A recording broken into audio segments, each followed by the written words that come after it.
The 2025 season has come to an end, and a new man is taking over the St. Louis Cardinals. His name is Chaim Bloom, and we have got some questions for him on today's episode of Locked On Cardinals.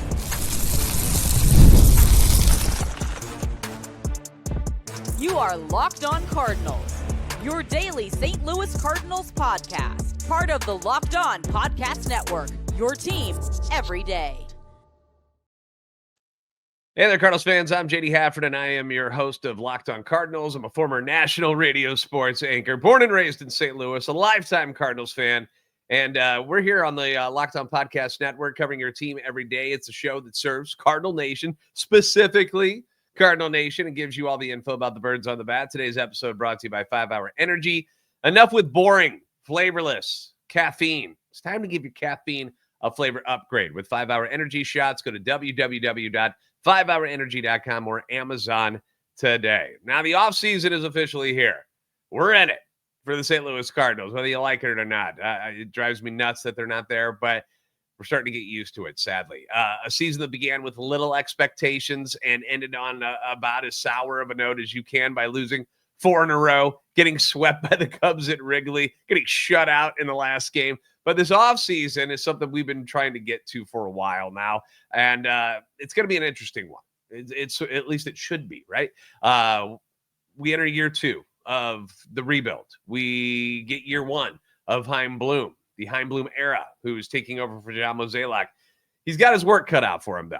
No playoff win since 2020, 3 straight seasons without a playoff appearance, 2 losing seasons in the last 3 years, record lows in attendance. It is dark times for the Cardinals and their fans, and this is a guy that is supposed to be the savior and turn it around. So naturally, we've got some questions for him, and to help with those questions, a man that needs no introduction, but I'm going to give it to you anyway. His name is Thomas Gauvain from RedbirdRants.com. Welcome in, Thomas, and welcome to the off-season, brother. How are we feeling now that the 2025 season is over? Are you feeling a sense of relief that it's finally kaput? I am, yeah, a sense of relief, a sense that I know I don't have to watch the Cardinals get beat more often than not every night of the week. So, yeah, it should be an exciting one. Yeah, this offseason, there's a lot that we're going to have to go through, and at least we should. That's the thing. Is like last offseason, I thought was going to be more interesting than it was, and nothing happened. Like nothing ever really came about of all of the expectations that we thought might happen. This year feels like it's going to be a little bit different. There's a little more momentum as far as churning some things over. You know, Chaim Bloom is taking over. It's not this waiting period with Mozeliak still in charge for one more year, which, you know, in hindsight, you look back and you're like, why the hell did we do that? Like, I guess Mo wanted his last hurrah, I guess, but it just feels like it was a wasted year where we could have, you know, really kicked this thing into gear and get it going. And instead, nothing happened. You know, we just watched below average baseball for most of the season. You recently dropped an article with some questions for Chaim on how this turnaround is going to take place, what needs to be done to get the Cardinals back to where we want them to be. Let's start with your number one question, which has to do with trades, right? Yes, the first one is all about trades. There's 2 names that we've seen pop up a lot the last week or two. It's Nolan Arenado and Sonny Gray. Both those guys have said that they'd be willing to entertain trades, even with their no trade clauses. I think with ownership wanting to cut money more, even further than they did last year, those 2 are probably the most likely trade candidates to get out of here. The returns won't be too much, especially for Nolan Arenado. I think Sonny Gray could get a surprisingly positive return, depending on whether the Cardinals go for lottery ticket prospects or MLB ready guys. It depends on what they're looking for in return. And then the others would be from their depth. The catching core is pretty deep. I mean, we have 4 catchers on the roster right now in the majors, plus 2 top 100 prospects potentially in Raniel Rodriguez and Leonardo Bernal. You could also trade from the corner outfield depth, first base depth. That means Lars Nootbaar, Alec Burleson, Nolan Gorman, Brendan Donovan. If Chaim Bloom has seen what he wants to see out of Jordan Walker, I think that's a potential wild card trade as well that we could see. It'll be probably, I would expect 4 or 5 guys being moved this offseason, maybe even as high as 6. Trading Brendan Donovan, fan or foe? And I know it always depends on like, okay, what are you going to get in return? And if he gets, awesome stuff back, you're like, yeah, I guess that's fine. But like, are you a fan of moving a guy like Donnie off this roster when, you're as young as you are already? And he's one of the more stable guys, and you know how good he is as far as like his versatility, being able to play basically any infield position. He gives you the corner outfields if you need him to do that. Left-handed bat. Do you feel like, because that's going to be a hard one for fans if he does get moved, because everybody loves him. But do you think that's the right thing to do if that is something that becomes available? I would prefer we keep Donnie, and if we do keep him, I think we need to extend him. Give him a 5-year contract, so he's here. He's here for the next run, the next playoff window that we have. If you don't extend him and you don't trade him, then you waste the final 2 years of Brendan Donovan on the team, and I don't think that's the best way to go about it. What's ironic is, like you said, he will probably get the most usable return for us. It would probably be a major league pitcher who's been in the league for 3 years, and we know what to expect out of him if we trade Brendan Donovan. So that's the tough part that you play. Yeah. You brought up Alec Burleson too, because it was weird because you looked up at the end of the season and you're like, wait, what the hell? He's up for a batting title. Like, because this year was crazy. The NL's batting average this year was kind of crap. Was it 304? Is that who won it? Yeah, Trey Turner wins it, and barely played in the final month, and was barely over 300. So it wasn't the sexiest of batting title races this year, but there he was. Alec Burleson in the end was up in the top 5. You mentioned him, like that's back-to-back seasons that Burley has proven that he deserves an everyday job and should be in a lineup each and every day, even against lefties. He kind of, he worked on that and got a lot better against left-handers this year. Are you a fan or foe of moving Alec Burleson? Because I think the other guys that you brought up, the Nootbaar, I think people are worn out with those guys anyway, and that's not going to hurt them so much. But Burley, another one of those stable bats that's there just about every day, has been pretty good the last couple of years. Are you a fan of moving on from him? Yeah, I think if you're going to trade two, my preferences would be Nootbaar and Burleson. Nootbaar because he doesn't serve us much benefit, just clear some space via him. I think Alec Burleson might get a decent return, and I also think that we've seen his peak for the Cardinals. So this would be a case of you trade a guy at his highest value, something they haven't really done in the past. Right. We don't need first base, corner outfield, DH guys. We have those spots filled. I think you can get a decent return for Alec Burleson, and I think that we've gotten the best out of him. Or would you agree on those two guys, Burleson and Nootbaar going? Yeah, no, I totally would. And again, this is not because we don't like Alec Burleson or something like that. Yeah, but right, you're trying to rebuild, and you're looking at what we hear this word all the time with the Cardinals. There's a log jam. We got too many of these guys that are in spots that we have depth at. So and if you're looking for the best return, I agree with you. I kind of want to keep Brendan Donovan.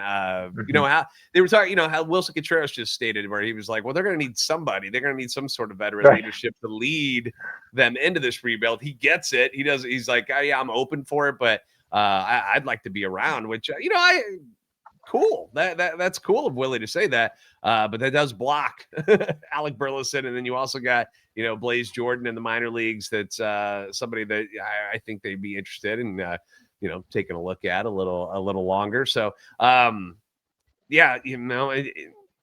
people going to be upset about a Burley trade? I doubt it. I feel like that's one of those guys where we get it, and like you said, trade him when he's worth the most, that he's going to be his biggest trade value, because years and years we hang on to dudes when we're like, okay, and now we want to get rid of, like Nootbaar. The stock on Nootbaar was very, very high, especially after the World Baseball Classic. Remember, everybody was like, "Oh, Lars Nootbaar leading Japan." And everybody's like, "This guy's going to be so good." And then it's the same stuff overnight. No, he's really not as good as everybody wants him to be. And then they hang on to him, and then it doesn't work out. So, but the unfortunate part is, like you mentioned, like you trade these guys, but there's just not. Some of these dudes just don't have that much value. So as you mentioned, veterans like Nato. Good part about Nato is his contract. Like it's getting cheaper. these last couple years. Sonny's is way expensive. I'm Yes. really curious how that's going to work out and how much the Cardinals are going to have to eat on that $35 million that they're going to owe him in this upcoming He's still season. kind of a top 10 pitcher in some aspects, though. Like, you look at his strikeout to walk ratio, you look at his FIP, like, there's still top 10 quality in him in the league. It's just a matter of do teams like that? Do they see the actual results? What do they weigh more? Yeah, and we brought up your article about some trade destinations for Sonny in our last episode, and like the Atlanta Braves, like that's just it seemed like a great fit for him free agency wise, and it still seems like a really good fit as far as a trade. I feel like that would make a whole lot of sense for everybody involved. So I don't know. That's just one question that we could talk about. Another question is going to be, who's going to lead these men, the people who are left over? Who's going to lead them in 2026? We'll tackle that next here on Locked On Cardinals.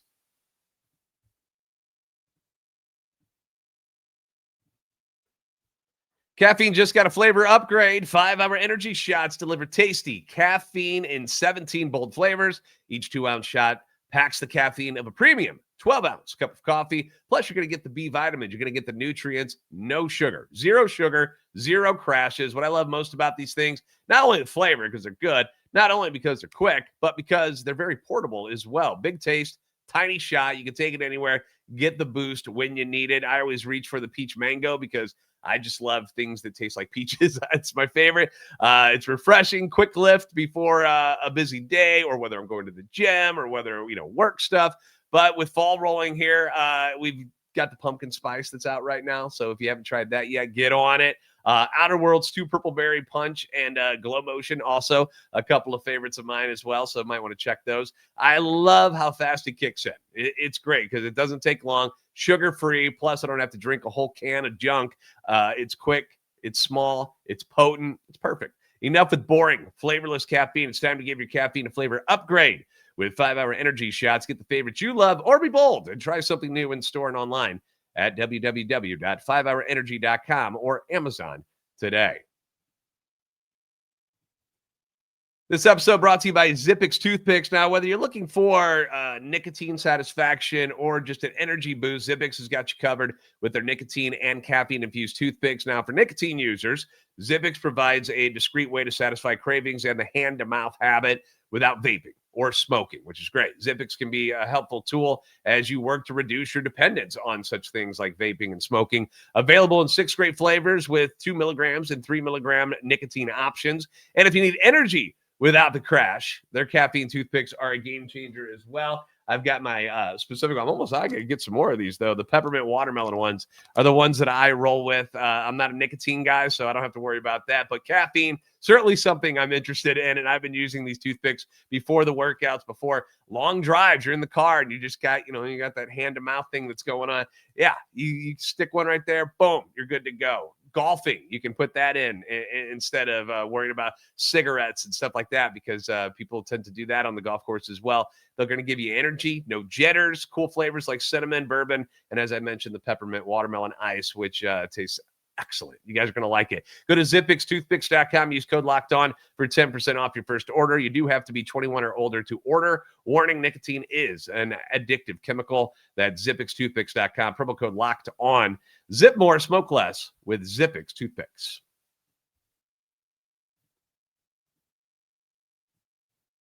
Thanks again for making Locked On Cardinals your first listen every day. If you enjoy daily Cardinals content, you can follow the podcast on X at @LO_Cardinals. We're also on YouTube, TikTok, and Instagram at Locked On Cardinals. Thomas Gauvain from RedbirdRants.com with us here today. You can follow him on X as well at Thomas Gauvain. He's always inside the Cardinal chatter. You'll see us busting each other's balls a little bit online. And it's just, hey, it's a good community online. We have a good time. Banter.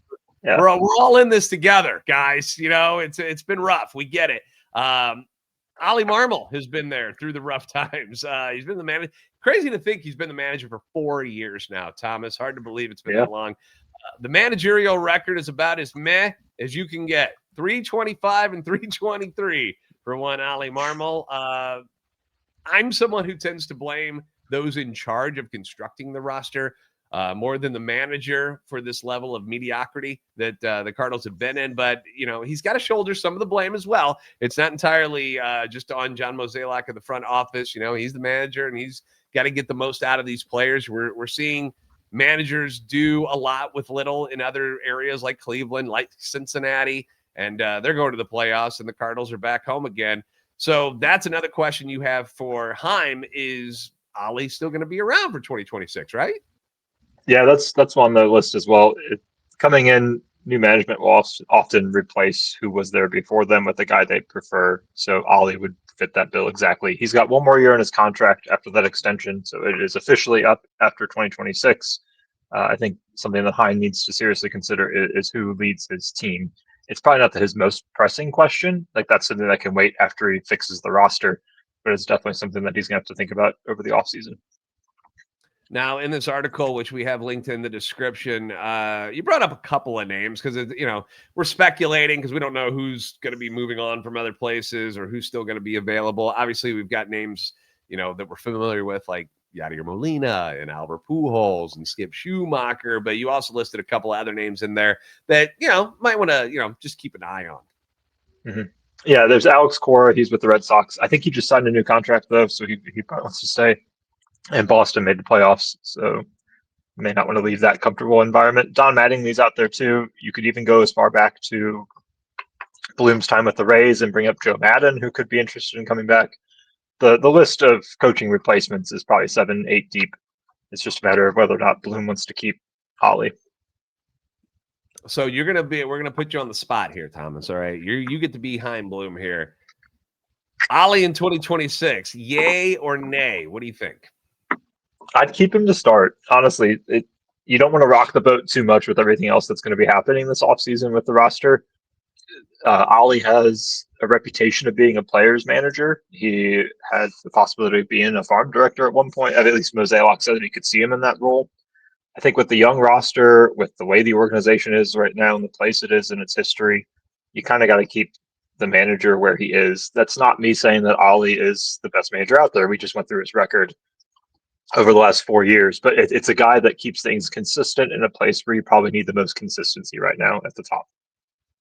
Yeah, and I know that with the 1 year left on his deal, I know people are like, well, they're going to keep him because of that. I don't think that's the case. I think that he's either the guy they want or he's not. If he's not doing the job you want done, then move on.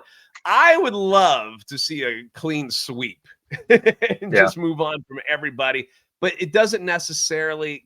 Next year is not set up to win anyway. So you're just kind of setting up the new people to have to go through a crappy year in 2026 where it's probably, and I should say crappy. We're not the Rockies. Okay. It's not that bad, but a not so fun year. Yeah. Yeah. I think the other part of it, go ahead. Yeah. Where it's just like a middle of the road kind of, we're just kind of going through the motions type of year.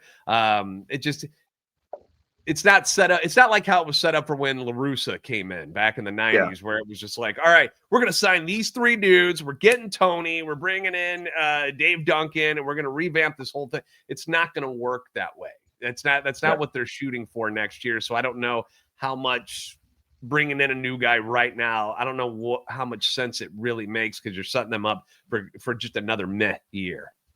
Yeah, and I think with that meh year, if Oli does, or if Chaim does replace Oli, I think Yadi and Albert are probably 1 and 2 on his list.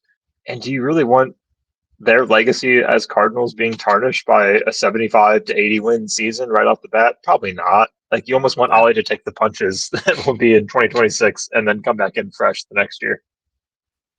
And that sucks for Oli too, because I like Oli. I don't think he's as bad as I do everybody. too. It's just, my problem is just he's synonymous with losing right now. Like, he's not. He's the guy that's in charge when they're not doing very well. And again, it's not all on his shoulders. I put a lot of blame up into the front office, but that's one of the things. Like, when you turn this thing around, it's not going to be him who's leading the way when it happens. So in a way, it's kind of, you feel bad for him, but he also gets to be employed for another year as a manager in the Major League Baseball. So do you worry that, like, if you wait another year that maybe Yadi and Albert and Skip and any of these, they move on, they find other jobs, and then you're left just like, what do we do now? Are you worried about that at all? especially with Yachty and Skip. Skip primarily, I think he's got a lot of offers out there. He's in a front office job right now too, so he may not want to move. But I think that there will be teams wanting him. Yachty seems really ready to manage. He's been in the Cardinals dugout twice this year. He's a lot more present at least now. I think Albert's fine waiting until something he really wants comes through. So you run the risk with two of those three probably find another job, but there'll be at least one left at some point.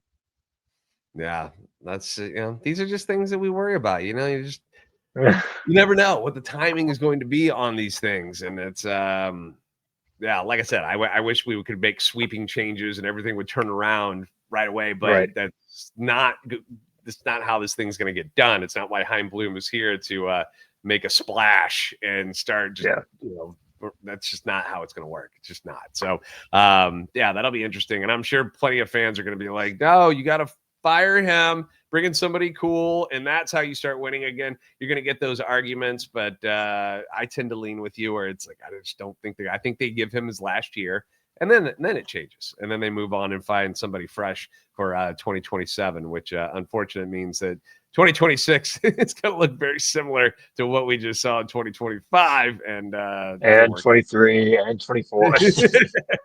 Yeah, same thing, different day. One thing that might change, and I'm looking forward to this. If there is something to be excited about when it comes to this Cardinals organization, it's the crown jewel of their prospects, and that's JJ Wetherholt. We're going to talk about how he might fit into things for the Cardinals coming up next season. We'll do that next year on Locked On Cardinals.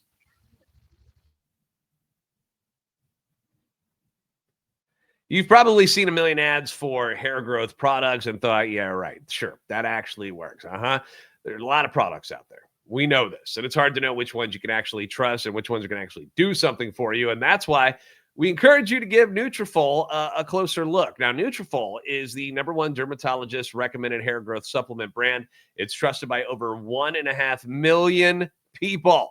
And now, Nutrafol is the official hair growth partner of Major League Baseball. You can feel great about what you're putting into your body, which is something that, a lot of us are health conscious about things these days and what you're putting into your body. Nutrafol hair growth supplements are backed by peer-reviewed studies and NSF content certified, the gold standard in third-party certification for supplements, by the way. And one of the great things is that it's really simple to add it to your daily routine. This is not, there's no weird solutions that you're putting on your head. There's no sprays or anything like that. It's 4 pills. They go with a meal, and that's it. No prescription is needed. Very easy. You're going to see thicker, stronger, faster growing hair with less shedding in just 3 to 6 months with Nutrafol. And for a limited time, Nutrafol is offering our listeners $10 off your first month's subscription and free shipping when you go to Nutrafol.com and enter the promo code LOCKEDONMLB. Find out why Nutrafol is the best-selling hair growth supplement brand at Nutrafol.com, spelled Nutrafol.com. Promo code LOCKEDONMLB. That's Nutrafol.com, promo code LOCKEDONMLB.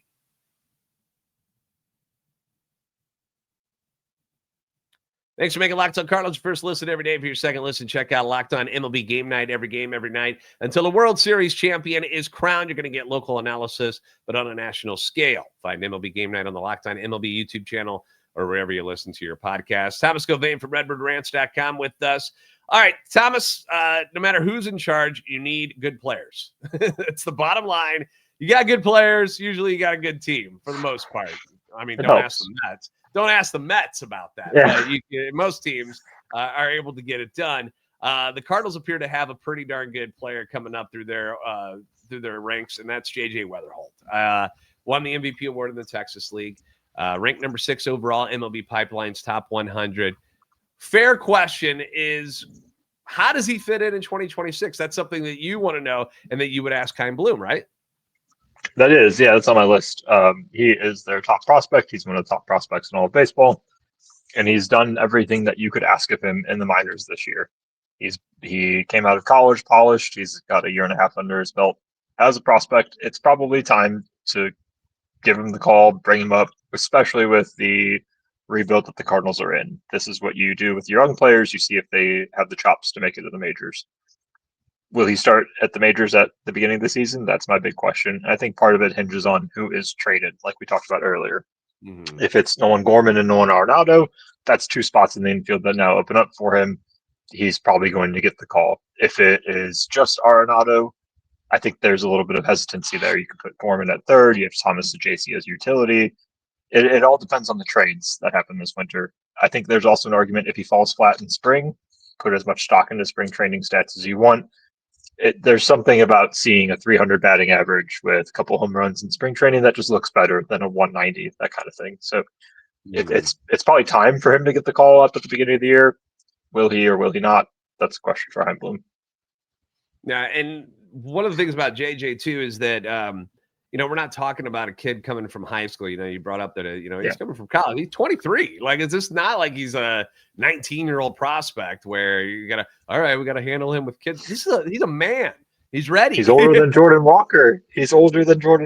So yeah, and Jordan's 23 now. That's one of my things with Jordan too. Is like, let's quit treating him with like he's a child. No, he's grown up now. Like, it's time to put on your big boy pants. With JJ, I wonder what I think is going to happen, unless he just goes bonkers in the spring, unless he's hit 500 with 5 bombs, or unless he does something like that, I am predicting that he starts at Memphis, and I think they do that just for like the first month to kind of figure things out. Like you said, depends on who's still around. If they ship a lot of dudes away, then obviously you need somebody to play these positions. But they've got so many guys still there. When you talk about the infield with, Mason Wynn at short and Donnie and Gorman at second, or Nato and Gorman at third, and then you've got Sajay. So you got some dudes. Depending on Jose Fermin too. Jose Fermin had a pretty good year in the majors. Like, you got to put his name in the bucket now. Yeah, I don't mind for me being on this roster at all. Is he a capable starter? It doesn't seem like they think of him that way. But sure, I mean, you got to have some bench bats. My question is where would you prefer to see JJ Wetherholt playing? Because he's been playing shortstop for the most part in the minors. We've seen him, scoot around at second and third base. Where do you think would be the best spot for him? And I know the question, it's because who gets traded? I don't know. Where is he going to play? But where would you prefer him to start at if you had your choice? Probably third base. I think that might be a good fit for him long term. He's pretty athletic. I mean, clearly he showed that by playing shortstop. You could put him over at third. His arm's probably a little bit better than Nolan Gorman. Maybe not with as much pace behind his throws, but hopefully they're more accurate at least. I think third base would probably be his best spot, but he can float anywhere. I mean, he could be an off day for Mason Wynn here and there at shortstop. He could play every day at third base, get some spells at second base, whatever they need. But I think third base is probably his long-term home. Where do you see, and this is just me peeling off into another question, but where do you see Thomas Gauvain? Where do you like him? Obviously, a utility role is kind of his thing, but where do you prefer him at? I think he should be the super utility guy. He gets 125 games. He still sees around 500 at bats, but he just gives guys breaks here and there. If he's on a heater, let him play 5 days in a row, see how he does. I think that's probably his best role. Maybe an everyday guy at second base, but Nolan Gorman's power is just so enticing, and we really don't have anybody else besides maybe Ivan Herrera, Wilson Contreras, but you need left-handed power in this league, and Nolan Gorman can provide that. Yeah, that's the hard part about if you were to trade him this offseason. You're like, we're giving up on this dude that has something that we don't have a lot of, which is the pop. Right. But I understand, because people are frustrated with watching him and Jordan fail over and over and over. So they're like, move on. But it's hard to move on, because you've seen the Cardinals move on from guys before. What happens? They go off and they start for other teams after they figure things out and something clicks for them. And, you don't want to fall into that routine again, because it's something we've gone through the last couple of years. So I don't know. A lot of questions, man. A lot of questions. We don't have any of those answers. I know we're having press conferences over the next couple of days with Mo and Chaim, and, maybe we'll hear something from them. Probably not. It's going to be most of that stuff usually happens after the World Series and everything finishes up, before they start really moving stuff around. But I don't know. It like we said before, it should be an interesting offseason. There's a lot of possibilities of things to happen. Some good, some are not going to be so good that people aren't going to want to see. And it's going to be some tough pills to swallow if some of these fan favorites have to be traded away. But part of the process of rebuilding this whole thing. And if you want to get good players, you got to give up good players. That's usually how it works. So maybe the days of Donnie and Burley and Newt. These are some names that may not be here in 2026, but we'll find out. Now, there are more questions that you have for Chaim Bloom, so we didn't get to all of them because that would be foolish. You go check out redbirdrants.com and you go see what else he brings up. Do you want to give him a little teaser about what your other questions are? Because you had 5 for him. We covered 3 here. I did. Yeah. So one of them is a question that's been plaguing the front office for a while, or ownership at least. It's about the fans. Mm-hmm. And then the other would be, will we spend more than $2 million like we did last year in free agency? over under $2 million. That's the bar. So who are we right now? Are we the Pirates? I Are we know. the Pirates? Thomas, what happened? I don't know. Well, we're going to keep it optimistic, and we hope everything gets turned around sooner rather than later. And poor Chaim Bloom's got his work cut out, that's for sure. All right, check out Thomas's work at redbirdrants.com. Obviously, give him a follow on X at Thomas Gauvain as well, spelled Gauvain. I know it's not an easy one. It's not G-O and then spelled like the vein in your body. But go check them out. Give them a follow. We'll have them on throughout the entire off season, and they're always posting good stuff over at redbirdrants.com. So make sure you guys check it out as much as you can. Thank you guys for making Locked On Cardinals first listen every day. If you haven't, give us a follow if you haven't already on X at LO_Cardinals, at JD Sports Radio, TikTok and Instagram at Locked On Cardinals. Like, subscribe on YouTube, help our channel, and love for the rebuilding Cardinals grow. You guys are the best fans in baseball for a reason. We'll see you next time on Locked On Cardinals.